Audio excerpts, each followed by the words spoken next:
Sometimes a footballer can go through a whole career without realizing they are better suited in playing another position. Many of those who make it to the professional club find themselves moved to by those who are paid to spot potential, but even then, there were plenty of examples of players make it right through to senior football before managers sees the attribute in them that are perhaps best suited to another position. Hence resulted some footballers at first seen as flops in their earlier career, but due to being outshined by other players in that same position, but was tweaked by changing to another position that could fully expand their skill set and potential.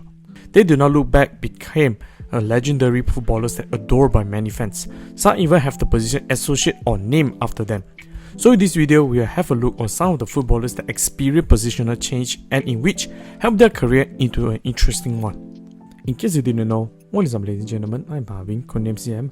Welcome to the Man Utd channel once again. If you in any shape or form stumble into this channel and somehow some way like this kind of content, do please like, share and subscribe to this channel, as each of your precious subscription will be a massive motivation for me to upload new content.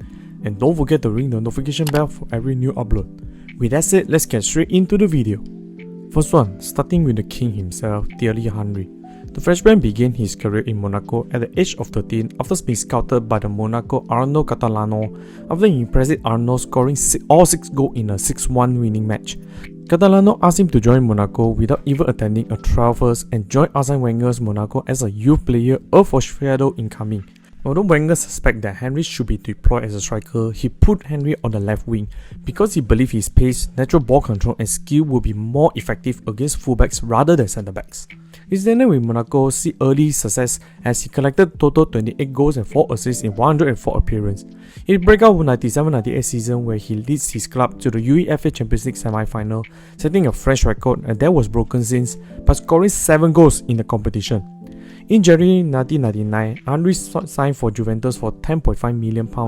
Imagine signing this player knowing how much Henry can able to achieve in later years. However, in Turin, Henry did not settle well, playing mostly at the wings either as the winger or a wing-back, but suffered a setback on the goal-scoring department, registered only 3 goals and 2 assists in 20 appearances, a rather huge layback during his time in France. Unsettled in Italy, Henry transferred from Juventus on 3rd of August 1999 to Arsenal for an estimated fee of £11 million, reunited with his former manager Arsene Wenger. In Arsenal is where Henry became a world-class player, but was not without hiccups in his first arrival. Brought in as a replacement for his fellow French forward Nicolas Anelka, Henry was immediately moved from the wing into the striker by Wenger, but when he failed to score in his 8 games, doubt will rise about his ability to adapt to the quick and physical English game.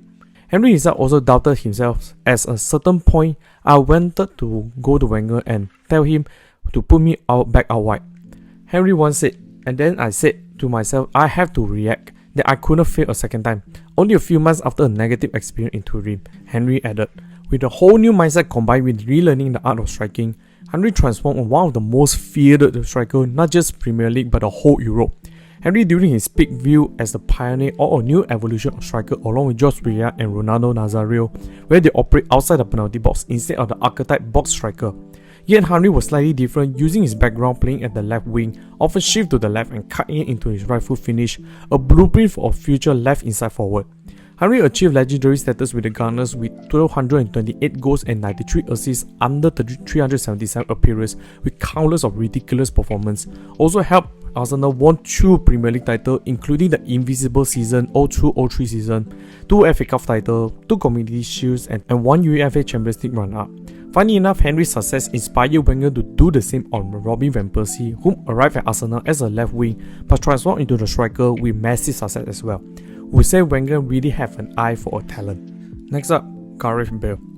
Bale started his career with the prestigious talent factory Southampton. On 17th of April 2006, at the age of 16 years and 275 days, Bale became the second youngest player to play for Southampton, when he made his debut in the Saints' 2-0 victory against Millwall.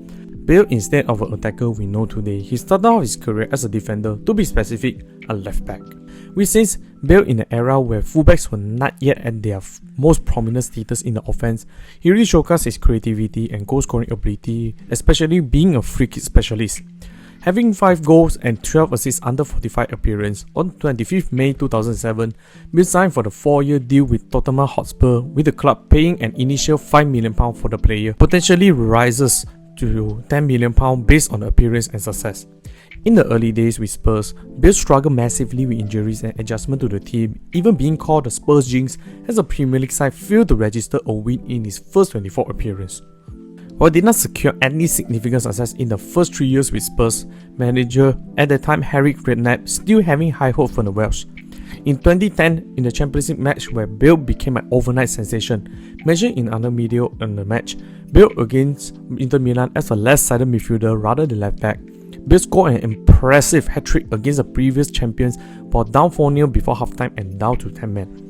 In the return match at the White Hart Lane at the 2nd November, Bale provided a man-of-the-match performance, setting up goals for Peter Crouch and Roman Perkochenko to earn the Spurs a memorable 3-1 win. After the match, Bale did not look back. He not just moved from the left back to the left winger, where he utilized his insane pace and dribbling causes havoc.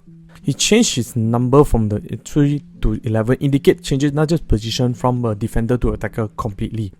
His last season with Spurs viewed to be one of the seasons that made him into a £100 million player. Scored 26 goals and created 10 assists under 44 matches, an incredible dividend for the former Spurs jinx.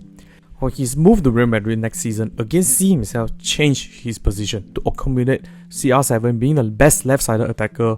Bale was forced to move to the right wing, that on paper allowed him to cut inside on his stronger left foot. Together with Karim Benzema form a BBC partnership. Yet it did not stop him from delivering memorable performance. In the 2014 Copa del Rey final El Clasico, Bale scored one of his best goals in his career. Bale outsprint the Barcelona defender Marc Bartra from a halfway line, while Bale running off the field at one point, before converting past the goalkeeper Jose Manuel Pino. Another one, Bale scored a brace, including the video game-like overhead kick against Liverpool in the 2018 Champions League final, held Los Blancos won the title. In the end, injuries and lack of further desire, Bale retired at the age of 34. However, looking back with the Welsh having achieved most footballers dream of, not bad for the man with a golf passion. Lastly, Il Professore Andrea Pirlo. Everyone's favourite bearded maestro for the starters, defined a generation of deep-lying playmaker and inspired fans across the world learning what the word regista means. A calm, calculated yet the elegant orchestrator in the field, controlling the movement and the tempo of the field, using his passing, dictating the flow of the game. But Pirlo actually started out as a number 10, all the Trequartista and the Borussia, Inter and Regina. But everyone knows or credit Carlo Ancelotti for shaping Pirlo into the regista we know today. But it was Borussia manager Carlo Mazzone that made a groundbreaking decision, becoming the first coach to deploy Pirlo as a deep-lying playmaker, utilizing his accurate long passing prowess, due to the fact Pirlo at that time was playing with the offensive playmaker Roberto Baggio. Furthermore, comparison with typical offensive player, Pirlo finding it difficult to break through into the first team as he lacked of significant pace, physical tool and faced many top-tier competition. In this role, Pirlo capable uses his creative passing from deeper position, allowed him to have better view overall. A notable moment in Pirlo's Borussia career was his long pass with assist Baggio-led equalizer against Juventus at the Stadio dell'Ape LP. After 3 unpleasant years in Inter books, Pirlo was sold to the rival AC Milan while he eventually meets Ancelotti, whom permanently fixed his position as the regista, along with all-star caliber midfielder like Gattuso, the ball-winning destroyer, Crescido, the all-around powerful box-to-box midfielder, and Kaká, the prime speedy number 10. Under Pirlo, playmaking from deep allowed the AC Milan comfortable controlling matches.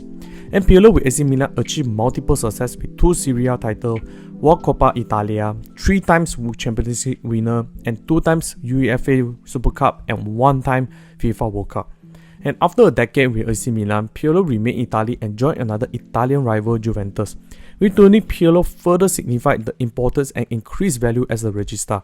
His press resistance in playmaking allowed Vidal and Pogba to operate much higher off the pitch, made Juventus near unstoppable in Italy. Under Juventus, Pirlo achieved much domestic title, winning 4 consecutive Serie A, 1 Coppa Italia and 2 Supercoppa Italia.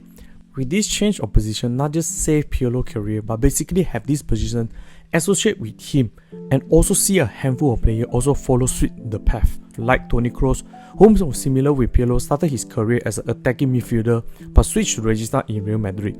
Overall, Pirlo was probably the best indication of change of position can really change the whole perspective of a footballer.